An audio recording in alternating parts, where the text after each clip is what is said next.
So it is 4th of July, Independence Day, and we've been doing a few things around the house here today, and right now I'm getting ready to do something pretty fun. Well, it's for Mr. Smith. It's full of sugar, so it ain't for me. And it's full of spicy things, so it's really not for me. But I'm making some Peach Habanero Jam. So I have everything set up to get started. I've got my water heating up so I can skin the peaches. I've got the pot back there that I'm going to make the jam in. I've got my clean, sterile jars over here waiting. And I have a slow cooker there filled with the lids sitting in hot water so that they're nice and warm. And we're just getting ready to get started.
Hey guys, so it's been a busy morning. Today is Thursday and I have a few things going on today. I just got done washing all of the eggs to take to my customers, having our egg meetup. And right now I'm actually going to pickle some radishes. So to make these pickled radishes, I'm just scrubbing the radishes nice and clean. And I have a pint mason jar right here. I use the wide mouth because I just think it's easier. And I've got some onions that I've cut into little wedges that I'm separating into pieces. And my beautiful radishes. These are watermelon radishes and they are just beautiful. I mean, look at this. Can you think of anything more gorgeous than that? And obviously you can tell where these get their name, watermelon radishes. So I'm cutting them into very thin slices.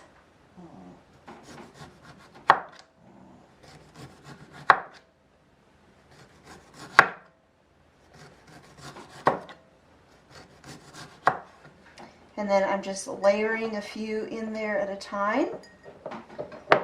And some onions, a little bit of onions, a little bit of radishes, a little bit of onions, a little bit of radishes. Oop, not that piece. Alright, so the jar is filled and nicely layered with the radishes and onions.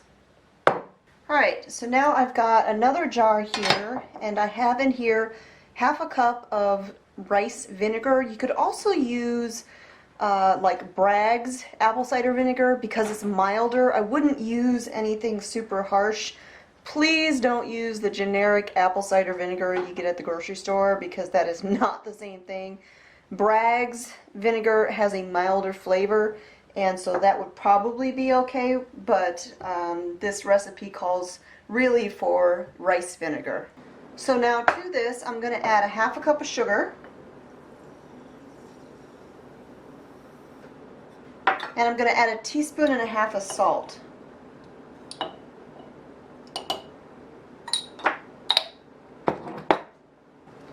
And I'm going to mix it all up.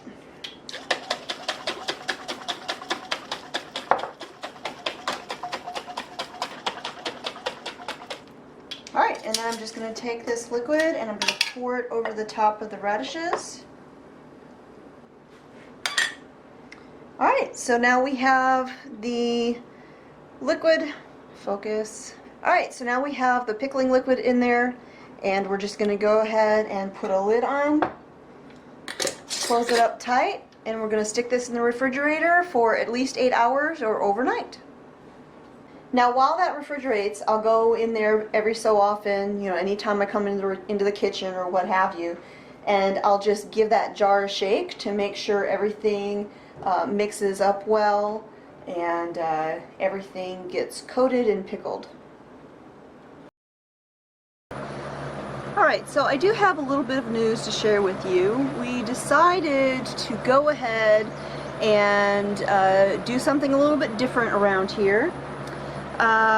We've decided to hire a farmhand, and this wasn't a decision made lightly, but there are certain things that take place around here that, you know, we could just use a little bit of help with.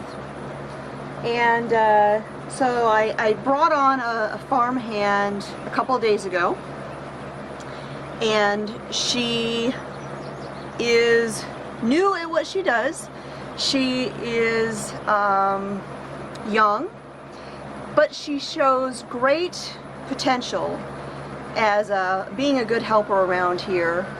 And the great thing about it is she doesn't eat much, and here she is. This is our farmhand, and her job is going to be taking care of the rodents around here.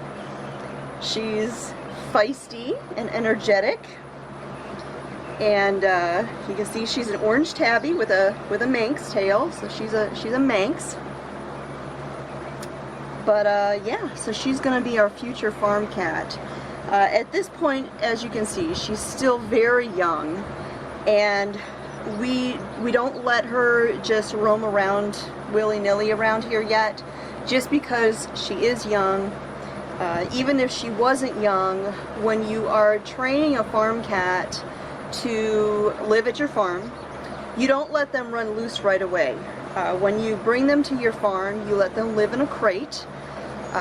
We have her here on the porch, which actually, hold on, turn the fan off. We have her out here on the porch. We have a great big dog crate that she lives in. She's got food and shelter and water and a litter box and all of that. But this area, it's sheltered, it's shaded, and we have a great big box fan, as you just heard, out here so that she can stay nice and cool.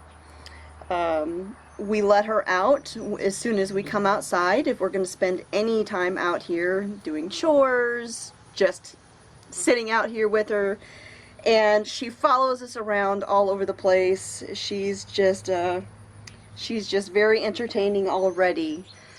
And but like I said, if you're training a farm cat, you generally want to keep them in a crate for about a week so that they get accustomed to the idea that this is where their home is. Because she is so little, we'll probably keep her crated a little bit longer, just because she's little, and we have a lot of predators around here. We have a lot of hawks, and we don't want a hawk to get her.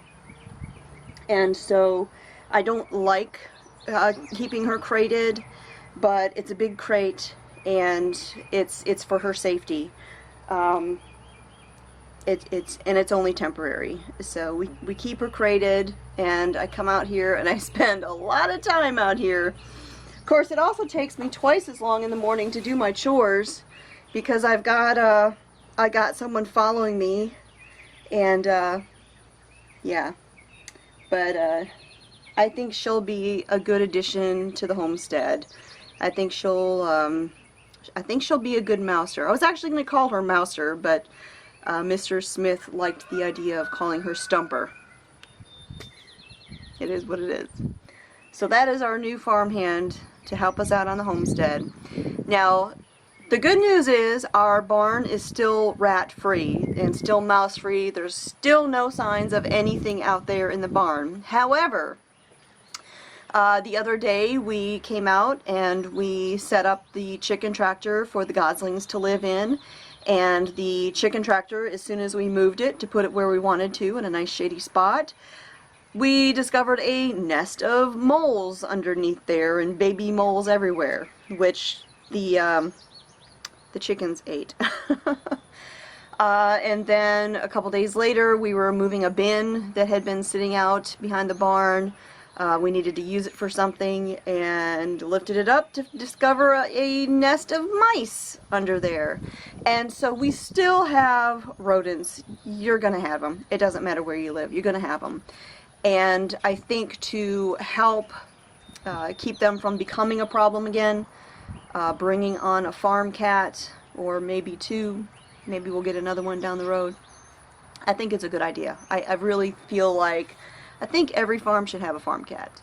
That's just me. What, baby? I'm right here. Come here. I will say that when I brought her home, I actually almost brought home 2 kittens, because she had a twin brother.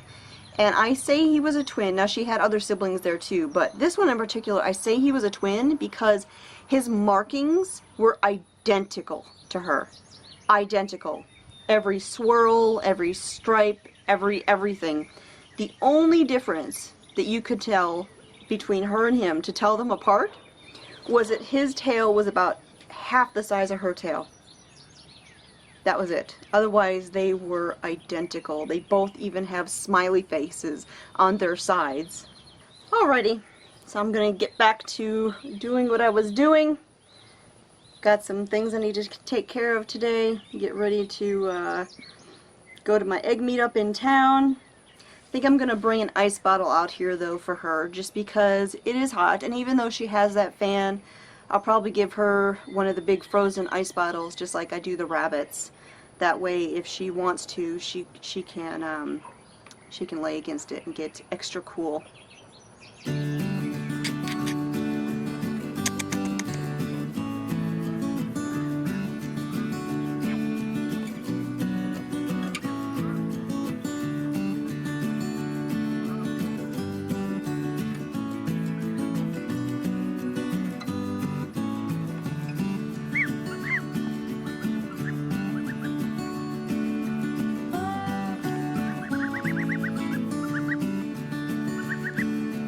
It's alright.